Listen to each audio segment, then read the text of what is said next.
Greetings everyone and welcome to X-Fest! Yes, with X-Men Apocalypse just about to hit theaters on our shores here in old North America land.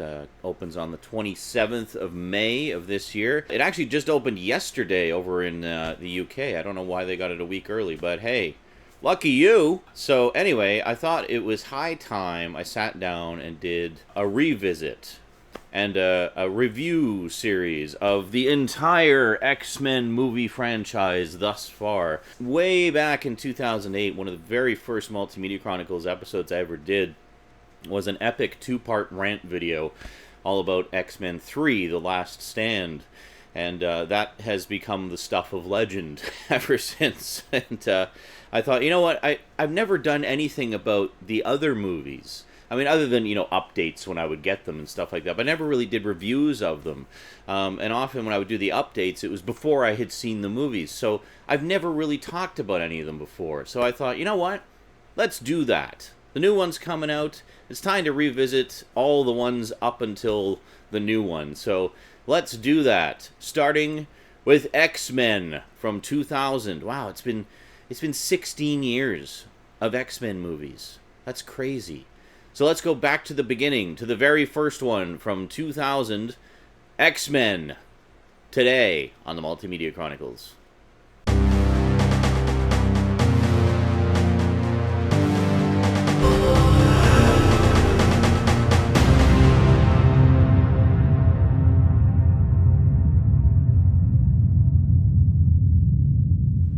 Welcome back. Okay, so from the X-Men Trilogy Blu-ray set, I actually got this for stupidly cheap. I think it was like $15. It's 9 discs loaded with extras. This is such a great set. If you can still find this in the wild, get it, because this is the one you want. There's been a lot of sort of single and double disc re-releases since that I don't think have all the extras. So, extras. You see what I did there? Yeah, okay. Anyway, so X-Men, not the original movie poster. They did this thing for the trilogy set where they had them numbered, X1, X2, and X3. So, yeah, very clever. Just in case you don't know what order they go in. So it had been quite a while since I had watched the original again. I remember back when it came out, I was so stoked when I found out that they were doing a live-action X-Men movie. Now you have to understand the era that this came out. I mean, 16 years ago, it may not seem like that long ago, but it really was a different landscape for comic book movies back then. We really didn't have anywhere near the plethora of them that we do now. I think we had just had the first Blade movie, the first Spider-Man movie of the Sam Raimi trilogy. I don't think it had even come out yet. So there really wasn't much out there. So when we would get a movie based on a comic book, it was a rare treat. And to have one coming out with modern special effects and all the latest effects technology being used to bring these characters to life was really exciting. I collected the X-Men comics quite a bit during the 80s. It was one of the few sort of superhero comics that I enjoyed. I've always been big on teen angst stories, and X-Men is like a teen angst story with superpowers. The whole idea is that the X-Factor gene in mutants kicks in around the time of puberty. So it's like, as if you don't have enough to deal with puberty, you've got to deal with these manifesting superpowers as well, and being seen as an outcast in society because of it. So it really took the whole teen angst thing to another level, and as an angsty teen myself, I think I just related to it a lot better than I did to other superhero comics, and I'm sure a lot of people felt the same way, and that's likely what they sort of got out of it or took away from it as well. But just wonderful stories. I was collecting during the Chris Claremont era when he was the writer. He wrote X-Men straight for 16 years, actually, funny enough. So it all comes back to 16. It's like the number 23 of the X-Men universe. So he wrote the series for a very long time, and did some of the most beloved story arcs in the entire history of the series. So much so that, since then, a lot of the subsequent X-Men movies have borrowed from that era and adapted stories from that era for the movies, which I think is great, because those were great stories. So when I heard there was an X-Men movie coming out, I was really stoked. I mean, I loved the 90s animated series, of course, as I think everybody watching probably did. I was always really excited whenever the X-Men would show up in other shows. Like I remember they showed up in the Spider-Man and His Amazing Friends a couple of times. It was pretty exciting to see them in action in animated form. And then of course there was the X-Men animated pilot episode for a proposed X-Men animated series back in 1987 or no 88 I think it was. Their earliest animated appearance was actually in a 60s episode of The Submariner, in which we actually had the original X-Men team. You know, Iceman, Beast, Jean Grey, Professor X, Cyclops, in barely animated form. It's essentially like a motion comic, 60s style. So the fact that we're getting a live-action movie was pretty exciting stuff. So a lot of questions, obviously. It's like, okay, which X-Men are going to be in it? Are they going to adapt one of the story arcs from the comics? Like, what form is this going to take? We had the teaser poster. I'll just show you the posters here real quick. Not really saying much, just there's an X-Men movie coming. You know, we're working on it right now. Yeah, and then we had the first sort of official poster. So we're getting a bit of a look there. You get to see Wolverine. Pretty cool. And then finally we had the full release poster here where we get to see more of the team in action. So pretty cool stuff. So yeah, so needless to say, I rushed right out to theaters to watch this when it came out. I can't remember, honestly, I don't remember my reaction if I saw, I'm sure I must have seen some trailers, but I honestly don't remember what my reaction was to them, other than, oh my god, X-Men! In particular, when I heard that Wolverine was going to be in it, I was really curious to see who they were going to get for Wolverine. So, as it turns out, they got then more or less unknown actor Hugh Jackman. So this was my introduction to Hugh Jackman, as I'm sure it was for many of you. You know, in subsequent years, fan reaction seems to have been very mixed on Hugh Jackman's portrayal of Wolverine. A lot of fans were saying, like, oh, he's too tall. And Wolverine in the comics was short and stocky, like a wrestler. And it's like, okay, that works in comics, but that would look ridiculous on screen to have this short, chubby Wolverine growling at everybody. Like, come on, give me a break. Don't give me that shit that he's too tall and too skinny. He's fine. He's toned. He's taller than he is in the comics, but whatever.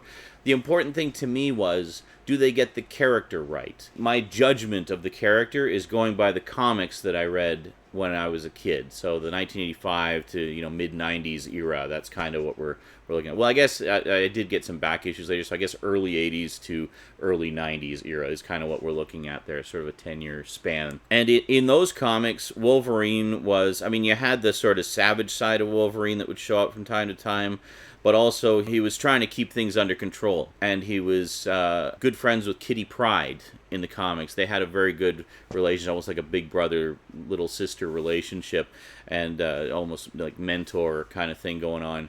And he was, very much a friend and protector to her. So I was kind of curious, are they going to introduce that aspect into it at all? And they did, but in an unexpected way, in a way that I know outraged certain fans and purists. They had the same kind of relationship that Wolverine and Kitty Pryde had in the comics, but transposed to Wolverine and Rogue. So instead of having Rogue introduced in the same way that she was in the comics, where she was actually a villain originally, she showed up as a villain, and then later, turned good and joined the X-Men and became, quite a popular character. And we found out her backstory and everything later. So instead of that, they had Rogue discovering her powers for the first time when she's a teenager, and then running away from home and meeting up with Wolverine on the way, and they become fast friends. Some fans had a problem with that. I did not have a problem with that. I was like, okay, that's kind of an interesting take on it, but I mean, again, the important thing is they got the core aspects of those characters right. Now, I quickly realized, it's like, okay, in terms of story, they're going in a very different direction with this, in terms of how the characters meet and what the circumstances are there, and just kind of throwing out the continuity of the comics, and instead just introducing characters that they think are interesting. For example, Bobby Drake, the Iceman, is still a teenager in this, whereas in the original comics, he was one of the original X-Men, so he was a teenager like 20 years prior to the Wolverine era. Again, a lot of purists had issues with that. It's like, oh, they're throwing out the continuity. Who cares? Honestly, who cares? It's not important. It really is not important. This is an adaptation that is taking 50 years worth of comics and distilling them down to something that still maintains the core values of the concept and the core concepts of the characters and gives us a new story. So if you're looking for this movie to fit into the comic book continuity, then, well, you're going to be disappointed, because there's no way that's ever what it was going to be ever. I mean, by the same token, the 90s animated series doesn't fit into the continuity, yet it does adapt a lot of stories from the comics and such. And we've started to see that in the movies as well, but we'll get to that when we get to those. So my take on it was, as long as they remain true to the characters, and it feels like an X-Men story, then I'm okay with that. I mean, show me these characters that I've grown up with and love on the screen in live action form and be true to them, and I will be happy. And in that, did the X-Men movie succeed? Absolutely 100% yes, it did. I think it did a phenomenal job, actually. I think the first two X-Men movies are fantastic. So in terms of the story, honestly, I thought the story was kind of so-so. I mean, it's kind of strange, you know, you got Magneto using this radiation machine to turn people into mutants so that they won't be discriminated against anymore, because we'll all be mutants together. I get it. I get why Magneto would do that. It seems a tad extreme, though, given you know, just kind of his background. I gotta say, like, the opening two scenes where we start off with Magneto as a kid in Poland, and his parents are being taken away. Right from that opening scene, I knew that this was the right tone that I wanted for an X-Men movie. Something serious and dramatic that really played up the trauma of the emerging powers of mutants. I mean, that opening scene when his parents are being taken away and his power emerges in that moment of stress and he's ripping the fence apart. That was fantastic. That was just beautiful, powerful drama, and almost had me in tears right from the opening scene. And then I was like, yeah, I'm here. You got me. I am here for this ride. This is what I want. And then we go to the just fantastically talented Anna Paquin as Rogue. I don't know how anybody can hate that character or that actress, because she is fantastic. She's an Academy Award-winning actress, for God's sake. And they got her to play Rogue in the X-Men. I mean, come on. You know, this is not a small potatoes actress they got.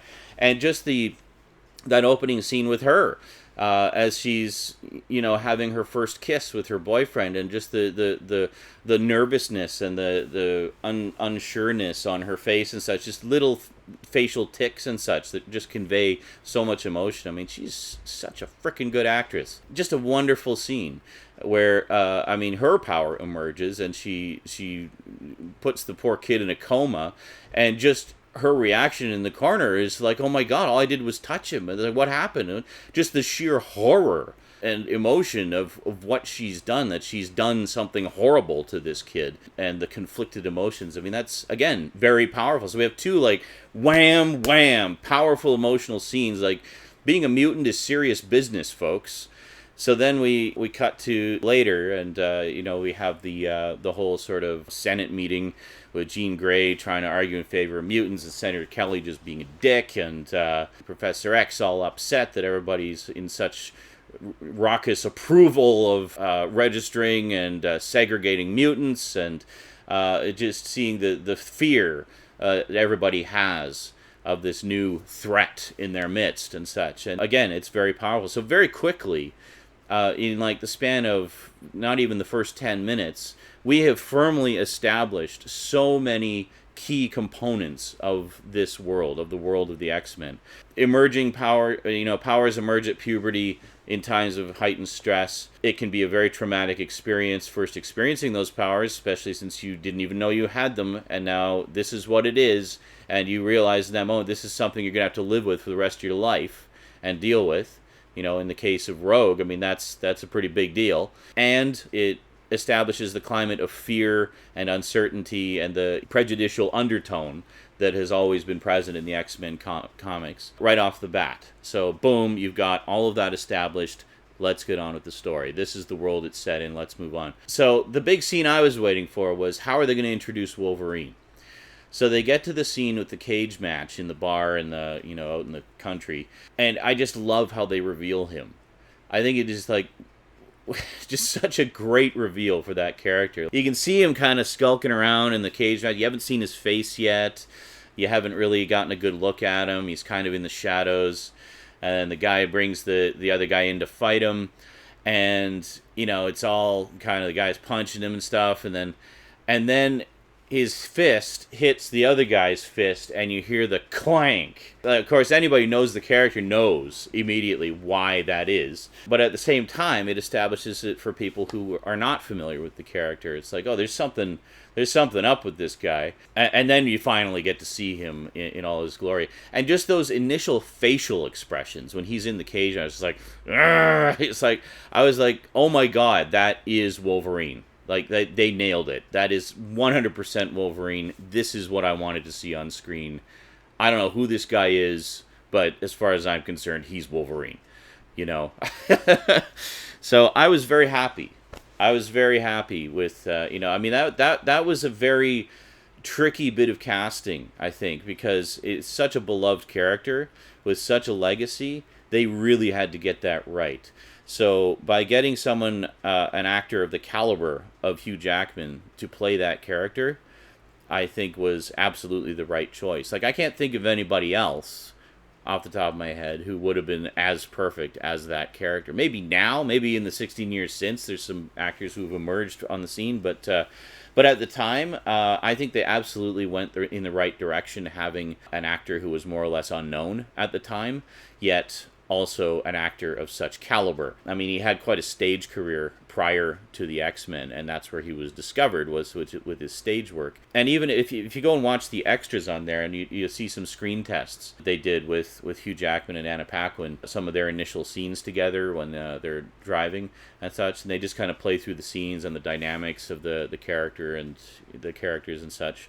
And right from then, you can see, I mean, not only do these two characters have a lot of chemistry between them, but just their respective performances of their characters are really well done. So moving ahead a little ways, so Senator Kelly gets captured and turned into Waterman, and now we get to see our Stan Lee cameo as he's coming out of the water, and Stan Lee's at the hot dog stand just dumping mustard on a hot dog because he's so stunned by what he sees.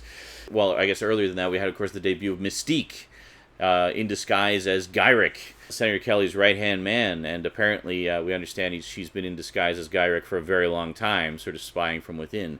Like, she is the perfect spy character because she has the shape-changing ability. Mystique was a character I was interested to see how they were going to do. The way she appears in the movie is definitely different from how she appears in the comics. In the comics, she has her hair more kind of straight and shoulder length, and she has this little skull thing on her forehead. No skull thing in the movie, and her hair is more kind of slicked back, kind of like this. I love the makeup they did for her. Rebecca Ramjan Stamos was, I'm probably butchering that name, but beautiful, beautiful woman and a wonderful actress. But she was fantastic as Mystique. I mean, sexy and mysterious and beautifully blue. Yeah, I really liked the makeup they did. It was so intricate and elaborate and I mean beautiful at the same time. It was just an amazing makeup job there. And even though her look was quite different from the comics, she wears clothes in the comics. I didn't have a problem with that because she was just such a wonder to behold, and just so beautiful and alluring and mysterious. Yeah, so I loved all the stuff with Mystique. I loved the whole dynamic between Wolverine and Cyclops. That whole relationship just cracks me up every time I watch it. Like, just immediately in each other's faces. And there's certainly elements of that in the comics. I don't recall if it was as sort of in your face. But we all know that Wolverine had a thing for Jean, and so they had their little love triangle thing going on. If you've seen the 90s animated series, they played up on that a fair amount. Their relationship, I don't think, was quite as antagonistic in the comics. They kind of did play it up a little bit in the movie. But yeah, I mean, I love where he goes through the metal detector, and it sets it off, and they're all just kind of looking at him. and he just looks at Cyclops and like just pops the one middle claw. And Cyclops is like, okay, whatever, and it just goes on. But there was nice little moments of humor to lighten things up, in particular with their relationship. I like the sort of playful antagonism there. Like, what are you gonna do? Tell me to stay away from your girl? It's like, yeah, if I, had to say that, she wouldn't be my girl. And hey, stay away from my girl. One of my favorite lines in the movie is when is after the Wolverine Mystique fight, and Wolverine comes back and regroups with everybody and says, "No, wait, it's me," and Cyclops is just like, "Prove it," and he just says, "You're a dick." Okay. It's just, that cracks me up every time. Just the way those two played is like perfect comic timing. What's his face? Chris Marsters? I can't remember his name off the top of my head here. Let me see. Is it on the back here somewhere? James Marsden. Wow, I was kind of close. Anyway, James Marsden as Cyclops. It's funny, if you watch the extras, in particular the ones that came with X-Men 1.5, which are included on this, by the way. It has that sort of big, long fly-on-the-wall documentary that I've talked about on a number of occasions. James Marsden is actually a really funny guy, and just full of personality, and just always joking around, and you see him just, being goofy with Anna Paquin and stuff like that as they're at, various press junkets and whatnot. So it's interesting, because the way he plays Cyclops is pretty straight, like very straight up and serious and no messing around. But he is such a funny guy. Like, if you watch the extras, you can see like he's just having a blast. I don't know. It's nice that they got to have a little bit of humor in there, in particular with his dynamic with Wolverine. But it would have been nice, I guess, if he'd been able to have a little bit more lighter moments. But I guess then again, it is the character of Cyclops. I mean, a lot of fans have had a problem with how Cyclops has been portrayed in the movies. I guess I should address this because in the comics and even in the era that I read, he was the leader of the X-Men for a very long time. I mean, Professor X was kind of, on the sidelines. He would stay back at the mansion while the X-Men would go off into battle. But Cyclops was almost always the leader. I mean, there were periods where he was incapacitated or missing or what have you, and other people would take over. Storm was the leader for a while. Wolverine was the leader for a while. Even Magneto was the leader for a while. Yeah. Can you believe that? Oh, yeah. Yeah.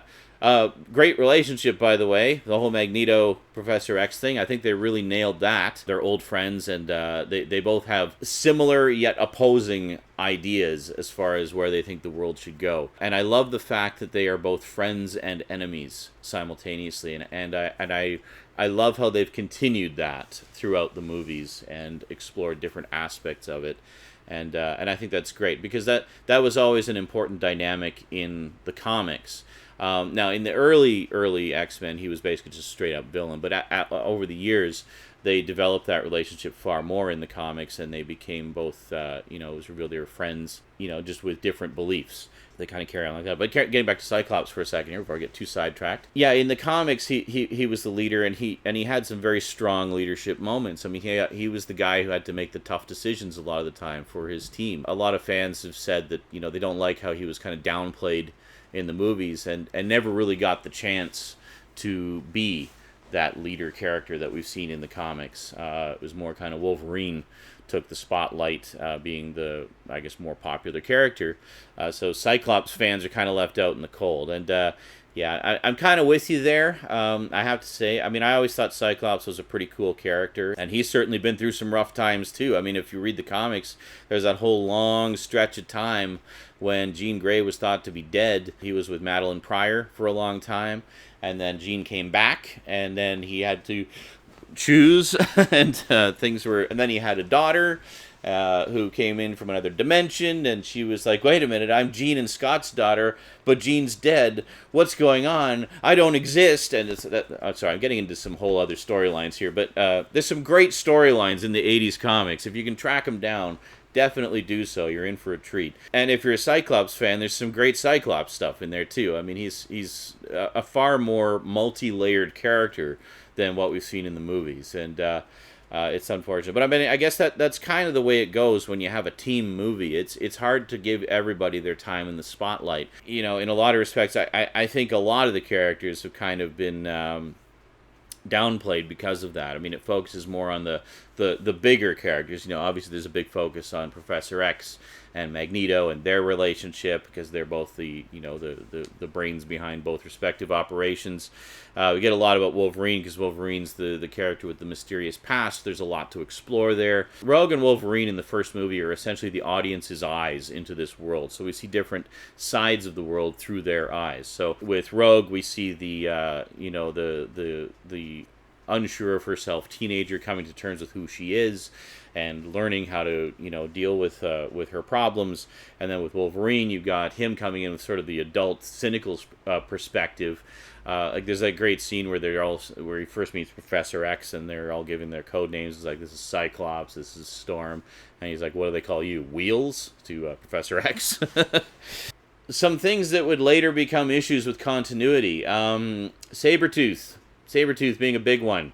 I love the look of Sabertooth in this. Tyler Mane, he's just big and imposing and stuff like that. However, the characterization of Sabertooth was definitely a departure from what we've seen in the comics and in the animated series. In the comics and animated series, it was very firmly established that Wolverine and Sabertooth had a past together, that they knew each other from before. So in that scene I just mentioned, they mentioned, Professor X mentioned Sabertooth to Wolverine, and he's just like, Sabertooth, ha ha ha. Like, there's no glimmer of recognition there at all. That was later corrected in Wolverine Origins, which we'll get to when we get to it. There's its own problems with that, which we'll talk about when we get there. I think in terms of the characterization of Wolverine and Sabertooth, they got it more right in Wolverine Origins in terms of their relationship, their dynamic. But in this one, it was strange, because they essentially played Sabertooth as just this savage beast character. He looked great. He was very imposing. Like the whole look of the character was pretty much bang on. And Tyler Mane was, fantastic with what he was given. But he was just sort of played as this animalistic, sadistic creature character. A great foil for Wolverine, because they could both just be completely savage with each other and not have to hold anything back, as it should be. I mean, that's the way their fights have always been in the comics and the animated series. But in terms of the characterization, it was strange that they went with that characterization instead of the more sort of, deeper dynamic that those two characters have had in the past. So, I don't know. I think they later realized their mistake with that, and that's why we have more of the intelligent Sabertooth in Wolverine Origins. And that was their attempt to correct that mistake. The first of many attempts to correct things that went wrong along the way. But again, we'll get to those when we get to those. There's been a lot of retoolings of the continuity. A few other standout moments that I forgot to mention when I filmed the rest of this thing earlier. Storm! Oh my god, Storm. Pretty much any part where Storm gets to be Storm, doing stormy things. There's the scene in the train station right after Cyclops has his visor stolen by Toad, played by the wonderful Darth Maul himself, Ray Park, obviously having a blast as that slimy, gross character who's very athletic. And Sabertooth has Storm up against the wall. She's pinned. He's choking her, he's telling her to scream for him, and she's just like looking up at the thing, and you think she's passing out or dying or something, but then her eyes turn white, and you hear the thunder in the background, and shit's about to get real. And then suddenly the lightning comes down and hits Sabertooth and knocks him flat on his ass, and then she's free. Great moment. Love that moment. It gives me chills and a big goofy grin every time I see that part. The scene where we first meet Storm, actually, again, kind of screwing over Sabertooth. Right after Wolverine gets thrown out of the car, and it's established that he has super fast healing ability because we see him healing right before Rogue's eyes. He starts fighting with Sabertooth, and Sabertooth seems to have the upper hand, and all of a sudden there's this blizzard kicking up like no tomorrow. The camera pulls back and you see Storm and Cyclops standing there, and you're like, oh yeah, now, again, shit's gonna get real. And they're able to help Wolverine and Rogue get away. And that's just a great introduction to those characters. And then finally, we have the scene where Toad has been fighting with her, and you think again that he's got the upper hand. And then suddenly you see the lightning coming up the elevator shaft, and Storm just lifts up out of the shaft, and she's all lightning and electricity, and the hair's going, and it's just spectacular. And then and the wind is blowing, and Toad whips out his tongue, and he's hanging onto the rail. And then we have that horrible line that everybody talks about. Do you know what happens to a toad when it gets hit by lightning? The same thing that happens to everything else. If you ever listen to the commentary track on that with the two Brians, we got Brian Singer and his good friend Brian Park. They do a commentary for the second one as well. They talk about that line and how Brian Singer has had countless people come up to him and criticize him for that, and he wasn't particularly proud of that line, but for whatever reason just never changed it. And Brian Park just says, "It croaks. There's your line." What happens to a toad when it gets hit by lightning? It croaks. And Brian Singer's just like, You can practically hear him facepalm, and he's just like, "Where were you then?" So that would have been a ridiculously cheesy line, yes, but miles better than the nothing line we got. But, oh well. Minor complaint, it doesn't ruin the whole damn movie for me. So overall, as I'm sure you can imagine, I really enjoyed the first X-Men movie. I think looking back on it today, there are some aspects of it which have aged slightly. Some of the action scenes, like some of the wire work and CG inserts, are a little bit awkward by today's standards. There's one that always sat strangely with me where Mystique is fighting Wolverine, and there's a scene where she does like a backflip and then climbs up a pole. Just the way she climbs up the pole just seemed really awkward to me and just didn't seem natural. And some of the backflips, how they would flip and then land, just it looked like they were on wires. It's just it didn't quite seem natural enough. As the series goes on, they definitely get better with that sort of thing. But again, to be fair, this was 16 years ago. Effects technology was still evolving to what it is now. They were trying something very ambitious with what was available to them at the time, and very, very big at the time. It seems fairly small scale now when you look back on it and you compare it to things like Days of Future Past, for example, or the Avengers movies. It seems pretty small scale, almost low budget. But, the movie was a hit. People went to see it.